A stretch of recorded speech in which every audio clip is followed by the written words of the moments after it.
بسم اللہ الرحمن الرحیم الحمد للہ رب العالمین والصلاة والسلام علی اشرف المرسلین نبینا و سیدنا محمد وعلی آلہ و اصحابہ اجمعین۔ ناظرین السلام علیکم۔ سیرت النبی صلی اللہ علیہ وسلم کے حوالے سے ہماری گفتگو جاری ہے اور آج اس سلسلے کا 55واں پروگرام ہے۔ پچھلے پروگرام میں میں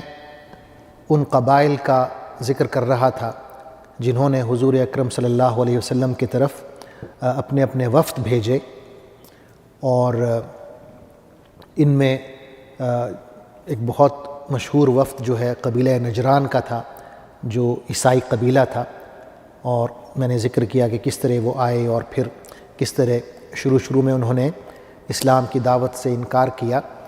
اور لیکن جب واپس پہنچے نجران تو جو قبیلے کے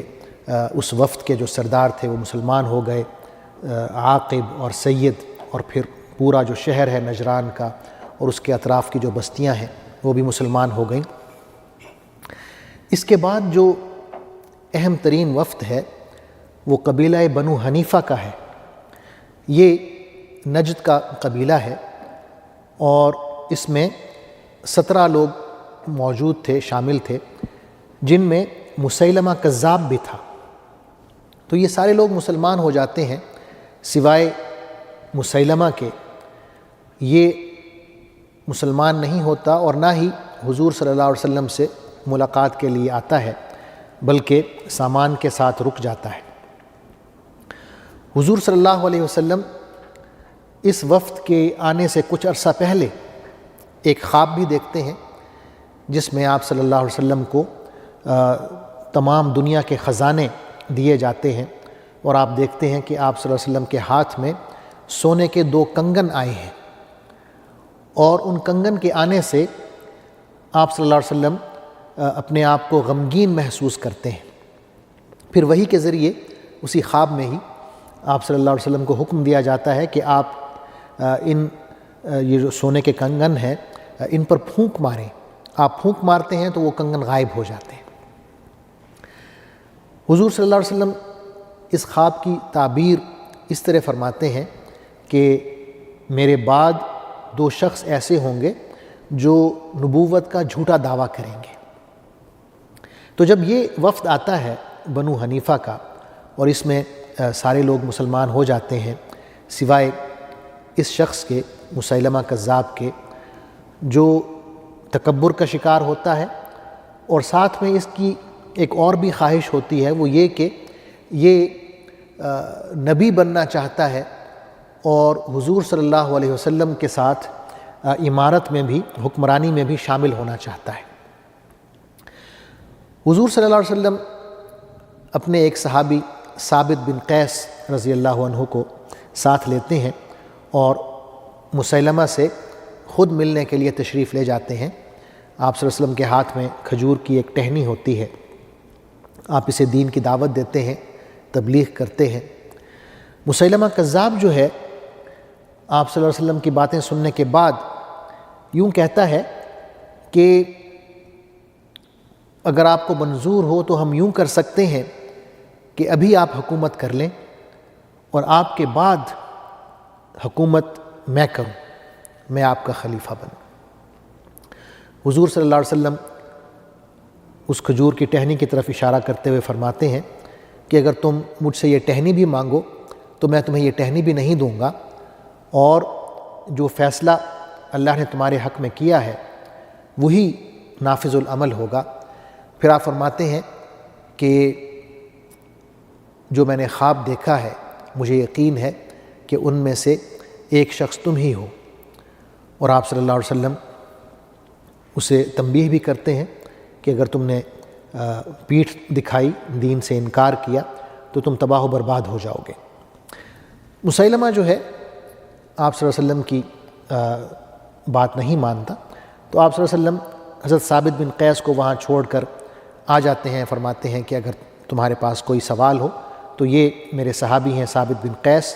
یہ تمہارے سوالات کے جواب دیں گے، اور آپ صلی اللہ علیہ وسلم وہاں سے واپس تشریف لے آتے ہیں۔ مسیلمہ کذاب اپنے قبیلے میں واپس جا کر حضور صلی اللہ علیہ وسلم کو ایک خط بھیجتا ہے جس میں وہ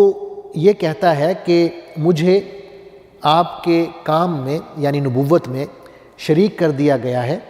لہٰذا آج سے آدھی حکومت میری ہوگی اور آدھی قریش کی ہوگی یعنی آپ کی ہوگی۔ جواب میں رسول اللہ صلی اللہ علیہ وسلم قرآن مجید کی ایک آیت لکھ کر اسے بھیج دیتے ہیں۔ آیت یہ ہے، ان الارض للہ یورثها من یشاء من عبادہ والعاقبۃ للمتقین، کہ زمین کی ملکیت تو اللہ کی ہے، وہ اپنے بندوں میں جسے چاہتا ہے زمین کا وارث بنا دیتا ہے، اور اچھا انجام ہمیشہ ان لوگوں کے لیے ہوتا ہے جو متقی ہیں، اہل تقوی ہیں۔ اس کے بعد احادیث میں ہم یہ پڑھتے ہیں کہ مسیلمہ کذاب جو ہے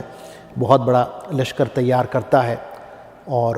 حضور صلی اللہ علیہ وسلم کے وصال کے بعد حضرت ابوبکر صدیق رضی اللہ عنہ کے دور خلافت میں اسلامی فوج کی مسیلمہ کذاب کی فوج سے لڑائی ہوتی ہے، جنگ ہوتی ہے، جس میں مسیلمہ کذاب مارا جاتا ہے، اور اس کو قتل کرنے والے صحابی جو ہیں حضرت وحشی رضی اللہ عنہ، یہ وہی صحابی ہیں جنہوں نے حضرت حمزہ رضی اللہ عنہ کو غزوہ احد میں شہید کیا ہوتا ہے، اور یہ اسی نیزے سے،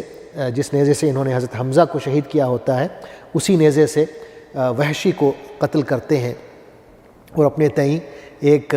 کفارہ ادا کرتے ہیں کہ جتنی بڑی اسلامی شخصیت کو انہوں نے شہید کیا غزوہ احد میں، اتنی ہی بڑی کفریہ شخصیت کو واصل جہنم کیا مسیلمہ کذاب کی شکل میں۔ دوسرا جو جھوٹا شخص ہے جس نے نبوت کا دعویٰ کیا تھا، اس کا تعلق یمن سے تھا اور اس کا نام اسود عنسی تھا۔ اسے وہاں کے ایک مقامی شخص جس کا نام فیروز آتا ہے روایات میں، وہ قتل کر دیتا ہے اور اس کا سر تن سے جدا کر دیتا ہے، اور یہ جو واقعہ ہے یہ حضور صلی اللہ علیہ وسلم کے وصال سے ایک دن پہلے کا ہے۔ آپ صلی اللہ علیہ وسلم کو وحی کے ذریعے خبر کر دی جاتی ہے، اور آپ صلی اللہ علیہ وسلم صحابہ اکرام کو بتاتے ہیں کہ آج اسود عنسی کو قتل کر دیا گیا ہے، اور ظاہر ہے کہ یمن جو ہے مدینہ سے بہت فاصلے پر ہے، تو جو باقاعدہ وہاں سے خبر آتی ہے وہ حضرت ابوبکر صدیق رضی اللہ عنہ کی خلافت میں پہنچتی ہے، لیکن آپ صلی اللہ علیہ وسلم صحابہ اکرام کو پہلے سے بتا چکے ہوتے ہیں۔ اس کے بعد جو اہم ترین وفد ہے وہ قبیلہ بنو عامر کا ہے، بنو عامر بن صعصعہ، اور اس کا جو سردار ہے وہ عامر بن طفیل ہے، اور یہ وہی بدبخت شخص ہے جس نے دھوکے سے 70 صحابہ اکرام کو شہید کروا دیا تھا، اور اس وفد میں بھی یہ ایک سازش کے تحت آتا ہے، اور اسی کا ایک دوست ہے جس کا نام اربد بن قیس ہے، اس کے ساتھ مل کر یہ سازش کرتا ہے کہ حضور صلی اللہ علیہ وسلم پر اچانک حملہ کر کے انہیں قتل کر دیا جائے۔ تو یہ پلان یہ بناتے ہیں کہ میں آپ صلی اللہ علیہ وسلم کو گفتگو میں مصروف کر دوں گا اور تم پیچھے سے جا کر حملہ کرنا۔ تو یہ ایسا ہی کرتا ہے، حضور صلی اللہ علیہ وسلم کو گفتگو میں مصروف کرتا ہے، اور یہ دوسرا شخص ہے اربد، یہ پیچھے جاتا ہے اور وہاں جا کے تلوار نکالنے کی کوشش کرتا ہے تاکہ آپ صلی اللہ علیہ وسلم پر حملہ کرے، لیکن ابھی تلوار تقریباً ایک بالشت ہی نکال پاتا ہے کہ اس کا ہاتھ شل ہو جاتا ہے، اس کا ہاتھ جو ہے فالج زدہ ہو جاتا ہے۔ اللہ تعالیٰ اپنے نبی کی حفاظت فرماتے ہیں۔ تو جب کافی دیر تک وہ وہاں پہ کھڑا رہتا ہے، کچھ نہیں کر پاتا، اور یہ جو سردار ہے عامر بن طفیل یہ اسے آنکھ سے اشارے کر رہا ہوتا ہے، تو آپ صلی اللہ علیہ وسلم پیچھے مڑ کر دیکھتے ہیں، اور وحی کے ذریعے آپ صلی اللہ علیہ وسلم کو بتا دیا جاتا ہے کہ انہوں نے یہ سازش کی ہے، تو آپ ان دونوں پر بد دعا کرتے ہیں۔ یہ جو اربد ہے اس کا حشر یہ ہوتا ہے کہ آسمان سے بجلی گرتی ہے اور یہ جل کے مر جاتا ہے، اور یہ جو دوسرا ہے عامر بن طفیل، اس کی گردن پہ گلٹی نکلتی ہے اور اسی تکلیف سے یہ مر جاتا ہے۔ صحیح بخاری میں اس کا واقعہ آتا ہے کہ کہ عامر بن طفیل نے حضور صلی اللہ علیہ وسلم سے کہا کہ میں آپ کے سامنے 3 باتیں رکھتا ہوں، آپ ان میں سے کوئی ایک چن لیں۔ پہلی وہ یہ کہتا ہے کہ یا تو آپ یہ مجھے لکھ کر دیں کہ ابھی آپ حکومت کریں اور آپ کے بعد میں آپ کا خلیفہ بنوں، میری حکومت ہو، یا یہ کر لیں کہ آپ میدانی علاقوں پر حکومت کر لیں اور میں شہری علاقوں پر، شہروں پر حکومت کر لوں، یا پھر تیسری جو وہ آپشن دیتا ہے اس میں وہ دھمکی دیتا ہے کہ پھر یہ کہ میں پورا جو غطفان کا قبیلہ ہے اس کو لے کر آ جاؤں، جس میں 1000 گھوڑے ہوں اور 1000 گھوڑیاں ہوں، اور میں آپ پر حملہ آور ہو جاؤں۔ اس کے بعد وہ ایک وہاں کی مقامی عورت ہے جو فاسق و فاجر ہے، اس کے گھر چلا جاتا ہے، رات وہاں گزارتا ہے، اور اس کی گردن پہ گلٹی نکلتی ہے طاعون کی، اور اسی میں وہ تکلیف سے مر جاتا ہے۔ یہ صحیح بخاری میں اس کا واقعہ ہے۔ اس کے بعد جو وفد ہے وہ قبیلہ تجیب کا وفد ہے۔ یہ قبیلہ مسلمان ہو جاتا ہے اور اپنے قبیلے کی جو زکوٰۃ ہے وہ اکٹھی کر کے حضور صلی اللہ علیہ وسلم کے پاس آتا ہے۔ ان کے پاس بھی بہت سے سوالات ہوتے ہیں قرآن کے حوالے سے، سنت کے حوالے سے۔ حضور صلی اللہ علیہ وسلم ان کے سوالات کے جواب دیتے ہیں اور انہیں بہت سے تحفے دے کر روانہ کرتے ہیں۔ واپس جاتے ہوئے یہ ایک نوجوان کو حضور صلی اللہ علیہ وسلم کے پاس بھیجتے ہیں۔ اس نوجوان کو وہ اپنے سامان کے پاس چھوڑ کر آئے ہوتے ہیں، تو جاتے ہوئے کہتے ہیں کہ آپ بھی جائیں اور جا کے آپ صلی اللہ علیہ وسلم سے مل لیں۔ تو یہ نوجوان آتے ہیں اور حضور صلی اللہ علیہ وسلم سے کہتے ہیں کہ اے اللہ کے رسول، آپ میری مغفرت کی دعا کریں، آپ دعا کریں کہ اللہ تعالیٰ مجھ پر رحم کرے، اور آپ یہ بھی دعا کریں کہ اللہ میرے دل کو امیر کر دے۔ حضور صلی اللہ علیہ وسلم اس نوجوان کے لیے یہ دعا کرتے ہیں، اور وہ پورے قبیلے میں سب سے زیادہ قناعت پسند نوجوان بن جاتا ہے۔ اور یہ بھی ہوتا ہے کہ آپ صلی اللہ علیہ وسلم کے وصال کے بعد جب ایک فتنہ ردت شروع ہوتا ہے، لوگ دین سے پھرنے لگتے ہیں، تو یہ نوجوان جو ہے اپنے قبیلے میں واعظ و نصیحت کے ذریعے پورے قبیلے کو دین پر قائم رکھتا ہے اور انہیں اسلام سے پھرنے نہیں دیتا۔ اس کے بعد قبیلہ تئی کا وفد ہے۔ قبیلہ تئی جو ہے یہ مشہور قبیلہ ہے جس سے حاتم طائی کا تعلق ہے۔ اس قبیلے کی جو قیادت ہے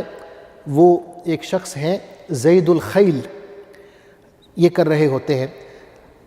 یہ جو شخص ہیں زید، ان کا قد اتنا لمبا ہوتا ہے کہ جب یہ گھوڑے پر بیٹھتے ہیں تو ان کے پاؤں تقریباً زمین کو چھو رہے ہوتے ہیں، تو لوگوں نے ان کا نام زید الخیل رکھا ہوا ہوتا ہے، یعنی گھوڑے والا زید۔ تو آپ صلی اللہ علیہ وسلم کے پاس آتے ہیں تو آپ ان سے ملتے ہیں، متاثر ہوتے ہیں۔ آپ فرماتے ہیں کہ عربوں میں جن لوگوں کی میرے سامنے خوبیاں بیان کی گئیں،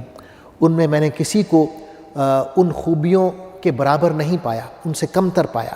سوائے زید الخیل کے، کہ ان کے بارے میں ان کی جو خوبیاں مجھے بیان کی گئیں میں نے انہیں ان خوبیوں سے بڑھ کے پایا، زیادہ پایا۔ پھر آپ صلی اللہ علیہ وسلم ان کا نام تبدیل فرما دیتے ہیں، زید الخیل کے بجائے زید الخیر رکھ دیتے ہیں، یعنی بھلائی والا زید۔ اسی طرح بہت سے اور بھی قبائل ہیں جن میں چھوٹے قبائل بھی ہیں، بڑے قبائل بھی ہیں، جو اپنے اپنے وفد حضور صلی اللہ علیہ وسلم کی خدمت میں بھیجتے ہیں، اور یہ پورا سال جو ہے 9 ہجری اور 10 ہجری اور بلکہ 11 ہجری کا بھی محرم اور سفر یہ اس میں گزرتا ہے کہ قبائل سے وفد آ رہے ہوتے ہیں اور حضور صلی اللہ علیہ وسلم ان سے ملتے ہیں اور انہیں دین کی دعوت دیتے ہیں، اور وہ مسلمان ہو کر جاتے ہیں اور ان کا جو قبیلہ ہے وہ بھی مسلمان ہوتا ہے۔ اس طرح ہم دیکھتے ہیں کہ سن 9 ہجری میں اور سن 10 ہجری میں تمام قبائل سے وفود کی آمد کا سلسلہ جاری رہتا ہے، اور بہت سے قبائل، چھوٹے قبائل، بڑے قبائل، تمام کے تمام اپنے اپنے وفد رسول اللہ صلی اللہ علیہ وسلم کی خدمت میں بھیجتے ہیں۔ ان وفود کی اس طرح آمد اس بات پر دلیل ہے کہ دین کی دعوت لوگوں میں مقبول ہو رہی ہے، لوگ دین میں داخل ہو رہے ہیں اور تمام جزیرہ عرب میں مسلمانوں کی حکومت قائم ہو رہی ہے، اور تمام عرب قبائل میں مدینہ منورہ کی جو اہمیت ہے اور احترام ہے وہ بڑھ رہا ہے، لیکن ابھی تک ہم یہ بھی نہیں کہہ سکتے کہ تمام جو قبائل ہیں اور ان کے جو افراد ہیں ان کے دلوں میں اسلام گھر کر چکا ہے، کیونکہ بہت سے قبائل ایسے ہیں جو محض اس لیے مسلمان ہوئے ہیں کہ ان کے جو سردار تھے جو وفد کی شکل میں گئے تھے وہ مسلمان ہوئے تھے، یعنی ایمان ان کے دلوں میں ابھی جاگزین نہیں ہوا اور پختہ نہیں ہوا۔ تو پکے مسلمان بھی اور وہ جن کا ایمان ابھی کمزور ہے وہ سب گڈمڈ ہو جاتے ہیں، اور یہی اللہ تعالیٰ بھی ہمیں بتاتے ہیں سورہ توبہ میں کہ یہ جو بدو لوگ ہیں ان کی کیا کیفیت ہے۔ ارشاد باری تعالیٰ ہوتا ہے الاعراب اشد کفرا ونفاقا واجدر الا يعلموا حدود ما انزل الله على رسوله والله علیم حکیم ومن الاعراب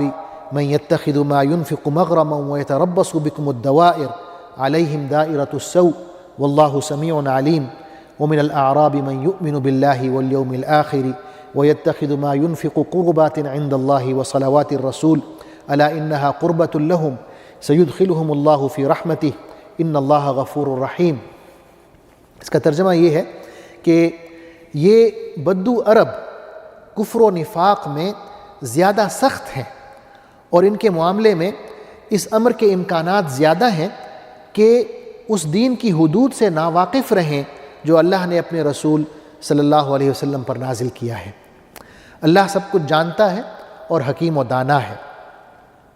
ان بدوؤں میں ایسے لوگ بھی موجود ہیں جو راہ خدا میں کچھ خرچ کرتے ہیں تو اسے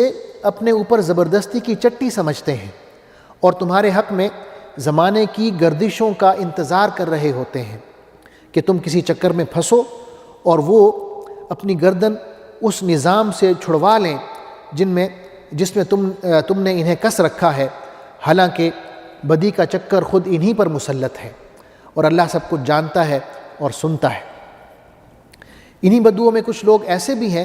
جو اللہ اور روز آخرت پر ایمان رکھتے ہیں، اور جو کچھ خرچ کرتے ہیں اسے اللہ کے ہاں تقرب کا اور رسول صلی اللہ علیہ وسلم کی طرف سے رحمت کی دعائیں لینے کا ذریعہ بناتے ہیں۔ ہاں، وہ ضرور ان کے لیے تقرب کا ذریعہ ہے، اور اللہ ضرور ان کو اپنی رحمت میں داخل کرے گا، یقیناً اللہ درگزر کرنے والا اور رحم فرمانے والا ہے۔ یعنی یہ ایک کیفیت بتائی گئی ہے کہ جو عرب قبائل میں خانہ بدوش ہیں، بدو ہیں، ان کی کیا کیفیت ہے۔ ان میں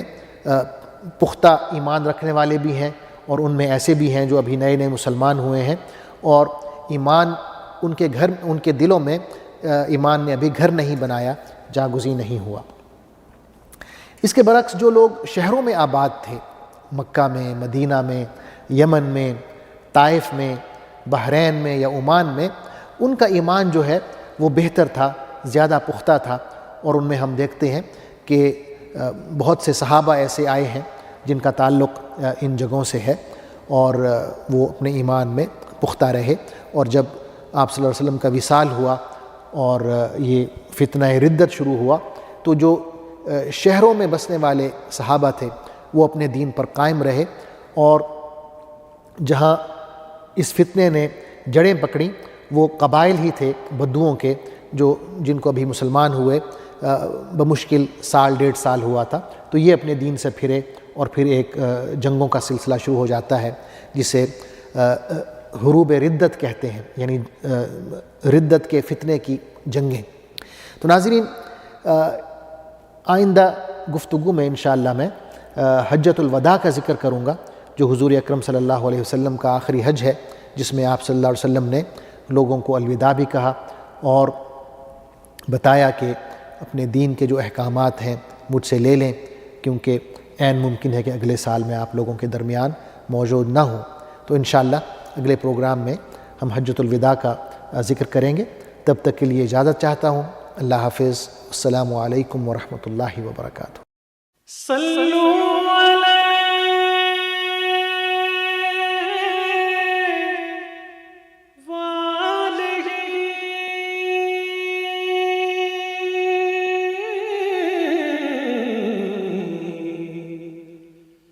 صلو علیہ